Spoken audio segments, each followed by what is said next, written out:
ದೇಶಾದ್ಯಂತ medical shop ಬಂದ್, ಕರ್ನಾಟಕದಲ್ಲಿ ಮಾತ್ರ ಮೆಡಿಕಲ್ ಶಾಪ್ ಓಪನ್. ದೇಶಾದ್ಯಂತ ಮೆಡಿಕಲ್ ಶಾಪ್ ಬಂದ್, ಕರ್ನಾಟಕದಲ್ಲಿ ಮಾತ್ರ ಈ ಒಂದು ಮೆಡಿಕಲ್ ಶಾಪ್ ಓಪನ್. ಆನ್ಲೈನ್ ದಂಧೆ ವಿರುದ್ಧ ಮಹಾ ಸಮರ. ಈ ಫಾರ್ಮಸಿ ವಿರುದ್ಧ ಕೆರಳಿದ ಮೆಡಿಕಲ್ ಶಾಪ್ ಮಾಲೀಕರು. ರಾಜ್ಯದ ಕೆಲ ಅಂಗಡಿಗಳಿಂದಷ್ಟೇ ಬೆಂಬಲ ಸಿಕ್ಕಿದೆ.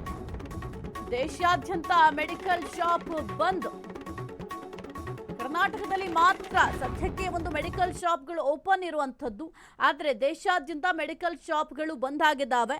ಆನ್ಲೈನ್ ದಂಧೆ ಏನಿದೆ, ಈ ಒಂದು ಆನ್ಲೈನ್ ದಂಧೆಯ ವಿರುದ್ಧ ಮಹಾ ಸಮರವನ್ನ ಸಾರ್ತಾ ಇದ್ದಾರೆ. ಈ ಫಾರ್ಮಸಿ ವಿರುದ್ಧ ಈಗ ಮೆಡಿಕಲ್ ಶಾಪ್ ಮಾಲೀಕರು ಕೆರಳಿ ಕೆಂಡರಾಗಿದ್ದಾರೆ. ರಾಜ್ಯದ ಕೆಲ ಅಂಗಡಿಗಳಿಗಂದಷ್ಟೇ ಈಗ ಸದ್ಯಕ್ಕೆ ಬೆಂಬಲ ಸಿಕ್ಕಿದೆ. ನೋಡಬೇಕಾಗತ್ತೆ ಇದನ್ನು ಯಾವ ರೀತಿ ವ್ಯಾಪಕವಾಗಿ ಈ ಒಂದು ಹೋರಾಟವನ್ನ ಮುಂದುವರಿಸ್ತಾರೆ ಅಂತ.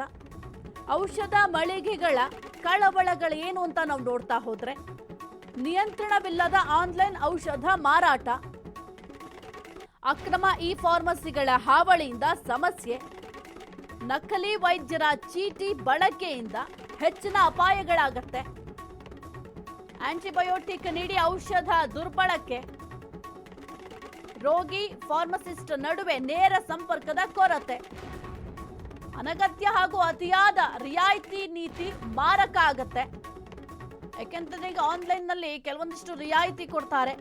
ಇದು ನಮಗೆ ಈಗ ಮೆಡಿಕಲ್ ಸ್ಟೋರ್ ಮೇಲೆ ಇದು ದೊಡ್ಡ ಮಟ್ಟದಲ್ಲಿ ಎಫೆಕ್ಟ್ ಆಗುತ್ತೆ. ಈಗ ನೀವು ಹೆಚ್ಚಿನ ಪ್ರಮಾಣದಲ್ಲಿ ರಿಯಾಯಿತಿ ನೀಡಿದಾಗ ಮೆಡಿಕಲ್ ಸ್ಟೋರ್ಗೆ ಬರುವಂಥವರ ಸಂಖ್ಯೆ ಕೂಡ ಕಡಿಮೆ ಆಗುತ್ತೆ. ಆಗ ಸಾಕಷ್ಟು ಮೆಡಿಕಲ್ ಸ್ಟೋರ್ಗೂ ಕೂಡ ಲಾಸ್ ಆಗುತ್ತೆ.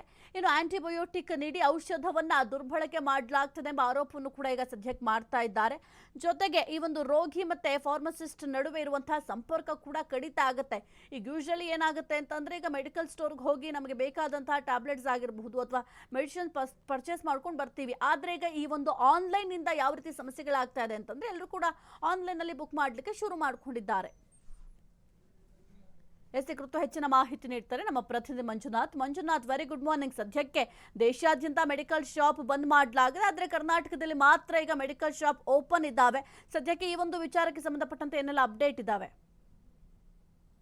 ಸಾಹಿತ್ಯ, ಈಗಾಗಲೇ ಏನು ದೇಶಾದ್ಯಂತ ಒಂದ್ ಕಡೆ ಮೆಡಿಕಲ್ ಶಾಪ್ಗಳು ಬಂದಾಗಿದೆ. ಇನ್ನು ಕರ್ನಾಟಕ ರಾಜ್ಯದಲ್ಲೂ ಕೂಡ ಸುಮಾರು ರಾಜ್ಯದಲ್ಲಿ 32,000 ಮೆಡಿಶಾಪ್ಗಳಿದೆ. 32,000 ಮೆಡಿಕಲ್ ಶಾಪ್ಗಳ ಪೈಕಿ ಈಗಾಗಲೇ 26,000 ಮೆಡಿಕಲ್ ಶಾಪ್ಗಳು ಕೂಡ ಬಂದಾಗಿರುವಂತದ್ದು. ಆದ್ರೆ ಇಲ್ಲಿ ನಮ್ಮ ರಾಜ್ಯದಲ್ಲಿ ಒಂದಿಷ್ಟು ಸಂಘಟನೆಗಳ ಗೊಂದಲದಿಂದ ಒಂದಿಷ್ಟು ಸಂಘಟನೆಯವರು ಮುಂದಿನ ದಿನಗಳಲ್ಲಿ ದೊಡ್ಡ ಮಟ್ಟದಲ್ಲಿ ಮೆಡಿಕಲ್ ಶಾಪ್ ನ ಬಂದ್ ಮಾಡ್ಬೇಕು ಅಂತ ಹೇಳಿದ್ರೆ, ಸೊ ಇನ್ನೊಂದಿಷ್ಟು ಕೆಲವು ಸಂಘಟನೆಗಳು ಇವತ್ತು ಏನು ದೇಶಾದ್ಯಂತ ಮೆಡಿಕಲ್ ಶಾಪ್ಗಳು ಬಂದಾಗಿದೆ, ಅದಕ್ಕೆ ನಮ್ಮ ಬೆಂಬಲ ಇದೆ ಅಂತೇಳಿ ಅವರೇ ವೈಯಕ್ತಿಕವಾಗಿ ಕೂಡ ಬಂದ್ ಮಾಡಿರುವಂತದ್ದು. ಇನ್ನು ಬೆಂಗಳೂರಲ್ಲೂ ಕೂಡ ಸಾಕಷ್ಟು ಸುಮಾರು 6,000ಕ್ಕೂ ಹೆಚ್ಚು ಮೆಡಿಕಲ್ ಶಾಪ್ ಇವೆ.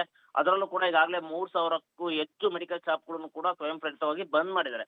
ಸೊ ನಮ್ಮ ಒಂದು ಏನು ಇವತ್ತಿನ ಬಂದ್ ಮೆಡಿಕಲ್ ಶಾಪ್ಗಳು ಬಂದಿದೆ, ಈಗಾಗಲೇ ಏನು ರಾಜ್ಯಾದ್ಯಂತ ಆನ್ಲೈನ್ ಮಾರ್ಕೆಟಿಂಗ್ ಜಾಸ್ತಿ ಹೆಚ್ಚಾಗ್ತಾ ಇದೆ. ಇದರಿಂದ ಮೆಡಿಕಲ್ ಶಾಪ್ಗಳಿಗೆ ಸಾಕಷ್ಟು ತೊಂದರೆ ಆಗ್ತಾ ಇದೆ. ಕೂಡಲೇ ಈ ಆನ್ಲೈನ್ ಮಾರಾಟದ ವ್ಯವಸ್ಥೆಗೆ ಖಂಡಿತ ಕೂಡಲೇ ಬ್ರೇಕ್ ಆಗ್ಬೇಕು. ಇಲ್ಲಾಂದ್ರೆ ಮುಂದಿನ ದಿನಗಳಲ್ಲಿ ಇನ್ನು ದೊಡ್ಡ ಮಟ್ಟದಲ್ಲಿ ಬಂದ್ ಮಾಡ್ತೀವಿ ಅಂತೇಳಿ ಸರ್ಕಾರಕ್ಕೆ ಒಂದ್ ಕಡೆ ಎಚ್ಚರಿಕೆಯನ್ನ ಕೊಟ್ಟಿದ್ದಾರೆ. ಮತ್ತೆ ಒಂದಿಷ್ಟು ಸಂಘಟನೆಯವರು ಮುಂದಿನ ದಿನಗಳಲ್ಲಿ ನಾವು ದೇಶಾದ್ಯಂತ ಹೇಗೆ ಬಂದಾಗಿದೆಯೋ ಹಂಗೆ ರಾಜ್ಯಾದ್ಯಂತ ಒಂದೇ ಮಟ್ಟದಲ್ಲಿ ಎಲ್ಲರನ್ನು ಒಗ್ಗೂಡಿಸ್ಕೊಂಡು ಒಂದ್ ಬಾರಿ ದೊಡ್ಡ ಮಟ್ಟದಲ್ಲಿ ಬಂದ್ ಮಾಡ್ತೀವಿ ಅಂತೇಳಿ ಕೂಡ ಸಂಘಟನೆಯಲ್ಲಿ ಒಂದಿಷ್ಟು ಚರ್ಚೆ ಆಗ್ತಿರುವಂತದ್ದು. ಸಾಹಿತ್ಯ. ಓಕೆ, ಥ್ಯಾಂಕ್ ಯು ಮಂಜು, ನಿಮ್ಮೆಲ್ಲ ಮಾಹಿತಿಗಾಗಿ.